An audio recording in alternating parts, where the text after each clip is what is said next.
A linguagem serve para comunicar, mas comunicar não é apenas transmitir informações. Comunicar é também exprimir emoções, influenciar, expressar opiniões, construir laços sociais, dar ordens. E, assim como os elementos da comunicação, as funções da linguagem também são 6. A primeira função da linguagem é a função referencial ou denotativa. Com essa função, a linguagem serve somente para informar. A ênfase da função referencial está no contexto em que essa informação se insere e está presente principalmente em mensagens centradas em terceira pessoa.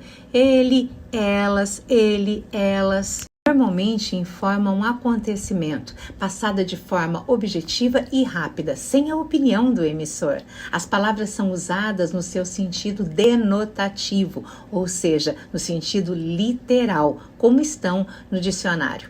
Onde que a gente pode encontrar? Em textos jornalísticos, em redações, textos científicos. A segunda função da linguagem é a função conativa. Esta função, a linguagem serve para influenciar e ser influenciado. A ênfase está no receptor. O autor procura influenciar e seduzir o seu destinatário. A palavra conativo vem do verbo conare, esforçar-se para conseguir algo. Quem usa muito essa função são as propagandas. Quem de nós já não foi induzido e influenciado, né, por uma propaganda?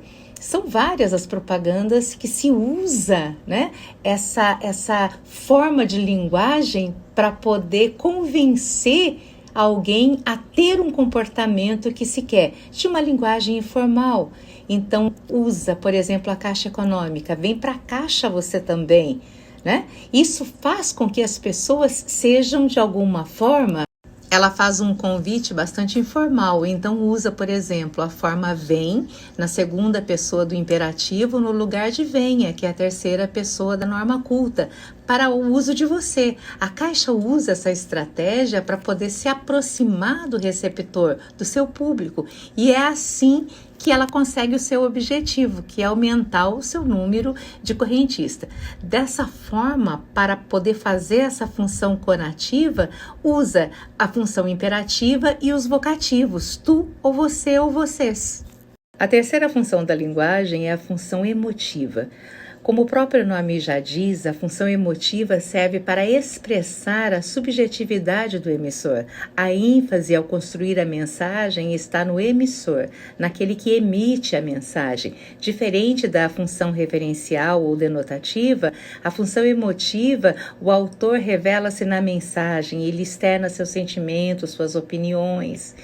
Por exemplo, fico furioso com essa atitude sua.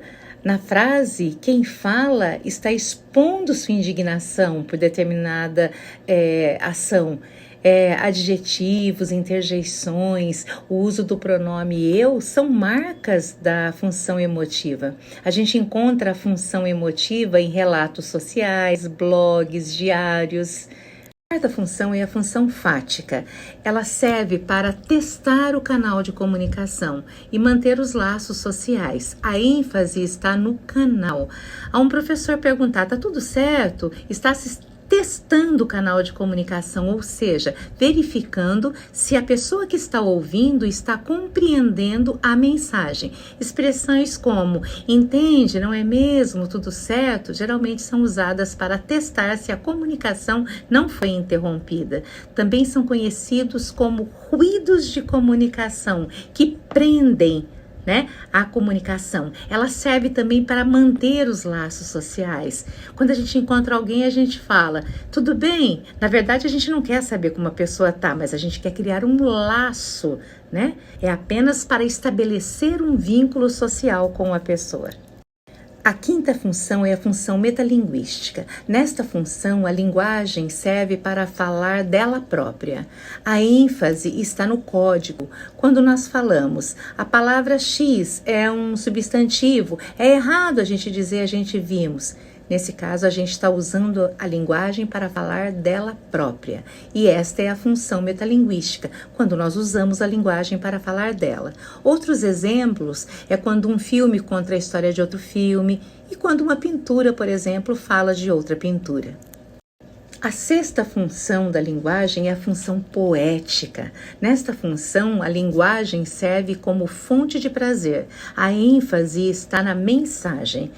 O autor se preocupa na estética, na beleza do texto. A linguagem é utilizada para produzir um efeito prazeroso de descobertas de sentidos. O mais importante na função poética é o como se diz, porque o sentido é criado pelo ritmo, pela posição das palavras. Poemas, canções, romances são exemplos dessa função poética.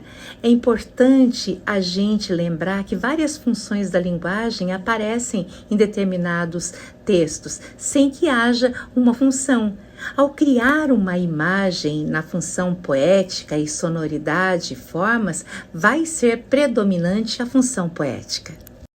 A função da linguagem pressupõe o uso intencional da linguagem e, desse modo, ao construir a mensagem, o emissor às vezes pode dar ênfase ao contexto, referencial, ele pode dar ênfase no receptor, que vai ser conativa, ênfase nele mesmo, e aí a função vai ser emotiva, a ênfase pode ser no canal e vai ser fática, e às vezes pode estar ênfase no código, e aí vai ser metalinguística, ou ainda pode dar uma ênfase na mensagem, e aí vai ser poética.